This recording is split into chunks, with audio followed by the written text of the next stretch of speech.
नमस्ते दोस्तों। आज की हमारी कहानी है एक सास और बहू की कहानी। जब बहू काम काज वाली हो तो एक सास को बहू के लिए रोटियां बनानी चाहिए या नहीं? प्लीज कमेंट करके अपनी राय जरूर बताएं। आज की हमारी कहानी का नाम है बहू को रोटियां बनाकर नहीं खिला सकती। तो चलिए शुरू करते हैं आज की कहानी। पता नहीं किस जन्म की दुश्मनी निकाल रही हैं मुझसे, ऐसी छुई मुई बनकर बैठी रहती हैं जैसे मेरे आने से पहले 8-10 नौकर चाकर आगे पीछे फिरते रहते थे। थोड़ा बहुत हाथ पैर हिलाने से कौन सा शरीर घिस जाएगा इनका। सब कुछ मेरे भरोसे छोड़कर बैठ जाएंगी। बाहर से थक कर आओ और फिर घर में आते ही रसोई में लग जाओ।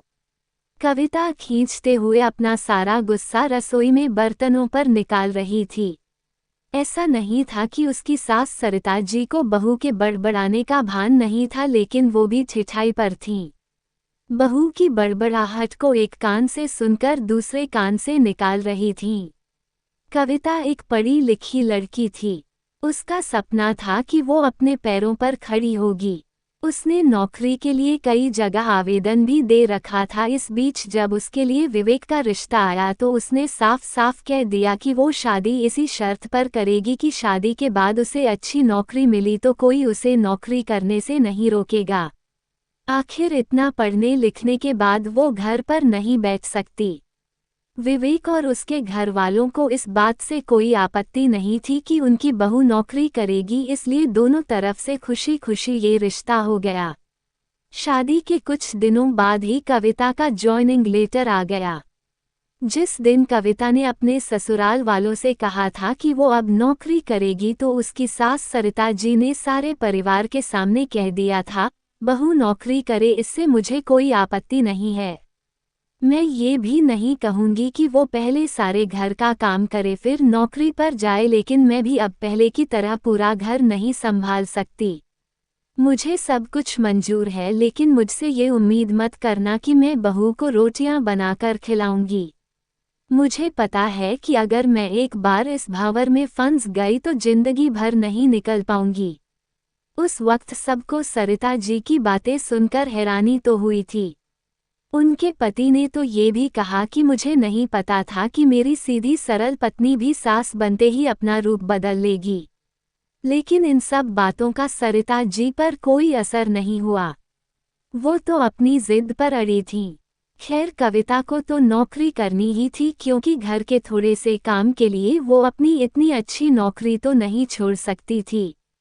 वहीं उसके पति और ससुर जी ने भी नौकरी की इजाज़त दे दी थी, तो वो फिर कहाँ रुकने वाली थी।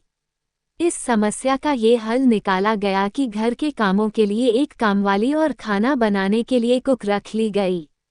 खाना बनाने वाली सुबह और शाम का खाना बनाकर चली जाती। कविता का काम था ऑफिस से आकर बस खाना परोसना। यूं ही दिन निकल रहे थे। कविता की शादी को 2 साल हो चुके थे। अब तो कविता और बाकी सब घर वालों को इस रूटीन की आदत हो गई थी, लेकिन मुश्किल तो तब होती थी जब कभी खाना बनाने वाली छुट्टी ले लेती थी। ऐसा ही कुछ इन 2 दिनों से हो रहा था, जिस कारण से कविता खींची हुई थी। ऑफिस से आकर रोटियां बनाना उसे बहुत बड़ा बोझ लगता था। वैसे तो सरिता जी इन दिनों में सब्जियां काटकर बना देती थी, लेकिन बहू के ऑफिस से आने के बाद रसोई में झांकती भी नहीं थी। उस समय कविता को अपनी बैठी हुई सास बहुत चुभती थी। वो बड़बड़ाती रहती और रोटियां बनाती रहती। बाद में अपनी माँ से फ़ोन पर भर भर कर शिकायत करती, जिसके बाद उसे थोड़ा सा सुकून मिलता था।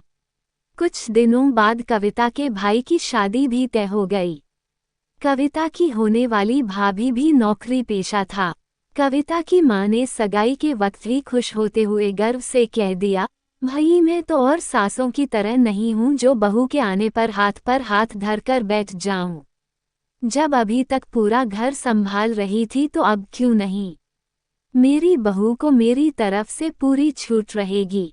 जब एक माँ अपने बच्चों को रोटियां बनाकर खिला सकती है तो बहू को क्यों नहीं खिला सकती। बहू तुम निश्चिंत होकर नौकरी करना, रसोई मैं संभाल लूंगी। कविता की माँ के उच्च विचार सुनकर उसकी होने वाली भाभी का पूरा परिवार और खुद कविता भी गदगद हो गई। वाह माँ, आप कितने बड़े दिल की हैं, काश मेरी सास भी आपकी तरह होती। लेकिन मेरी किस्मत में ये सुख कहाँ। मेरी सास को तो बस हुक्म चलाना आता है। मुझे गर्व है कि मेरी माँ इतने खुले विचारों की है। अपनी चिड़चिड़ाहट निकालते हुए कविता बोली। कुछ दिनों में ही कविता के भाई की शादी हो गई और कुछ दिनों बाद ही कविता की भाभी ने अपनी नौकरी ज्वाइन कर ली। कविता की माँ भी अपनी बहू को हथेलियों पर रखती थी। सुबह उसका नाश्ता, टिफिन फिर रात का खाना भी तैयार रखती थी। अपने हाथों से परोसकर सबको खाना खिलाती थी। उनकी बहू भी मम्मी जी करती हुई अपनी पसंद नापसंद बताती रहती थी, जिसे कविता की माँ बड़े चाव से पूरा करने में लगी रहती थी। खुशी खुशी दिन बीत रहे थे, लेकिन ये प्रक्रिया धीरे धीरे अब उदासीनता में बदल रही थी। कविता की भाभी को अब कुछ भी ना करने की आदत पड़ गई थी। एक दिन जब कविता फोन पर अपनी माँ से बात कर रही थी तो उसकी माँ बस रो पड़ी। बेटा, मैं इतना करती हूँ तेरी भाभी के लिए, फिर भी उसे मेरी कद्र नहीं। अरे मेरी दी हुई छूट अब मुझ पर ही भारी पड़ने लगी है। क्या हुआ माँ, आप ऐसे क्यों बोल रही हैं? अब तो भाभी का मुझसे भी ज्यादा ध्यान रखती हैं। क्या भाभी ने आपसे कुछ कहा है? कविता बेचैन होते हुए पूछने लगी। कुछ क्या बेटा, अब तो सब कुछ वो मुझे ही कहती है। ऑफिस से आने के बाद एक गिलास पानी के लिए भी मुझे आवाज देती है। नाश्ते में थोड़ी देर हो जाए तो मदद करने के बजाय गुस्सा होकर यूं ही बिना खाए चली जाती है। आखिर मेरा भी कुछ आत्मसम्मान है या नहीं? मैं तो उसके लिए बस कामवाली बनकर रह गई हूँ। माँ, ये तो बहुत गलत बात है। आप भाई से साफ साफ कह क्यों नहीं देती कि अपनी बीवी की लगाम खींच कर रखे? आप माँ हैं, कोई नौकरानी नहीं। भाभी नौकरी करती है, इसका मतलब ये नहीं कि आप पर हुक्म चलाएगी, गरजते हुए कविता बोली। किस मुंह से कहूँ बेटा? पहले तो खुद मैंने ही आगे बढ़कर कुल्हाड़ी पर अपना पैर दे मारा, फिर शिकायत किससे करूं? तेरे पापा ने तो कहा भी था कि बहू को ज्यादा छूट दोगी तो बाद में पछताओगी। लेकिन मैं ही बड़ाई की भूखी थी जो अपनी बहू को सर पर चढ़ा लिया। एक बात कहूँ बेटा, तू चाहे अपनी सास को कुछ भी कह, लेकिन समधन जी का ये फैसला सही था कि वो बहू को रोटियां बनाकर नहीं खिलाएंगी। एक बार वो सबकी नज़रों में बुरी अक्खड़ सास तो बन गई, लेकिन आगे के लिए कम से कम अपना आत्मसम्मान तो बचा लिया। अब ना तो तू उन्हें कोई ताना दे सकती है और ना ही कोई रिश्तेदार। काश मैंने भी शुरू से ही ये घर गृहस्थी की पूरी जिम्मेदारी अपने सिर पर लेने से इनकार कर दिया होता तो आज मेरा ये हाल ना होता। माँ की बातें सुनकर कविता निशब्द हो गई। भारी मन से उसने फोन रख दिया। बाहर हॉल में आकर देखा तो सास ससुर आराम से बैठकर बातें कर रहे थे।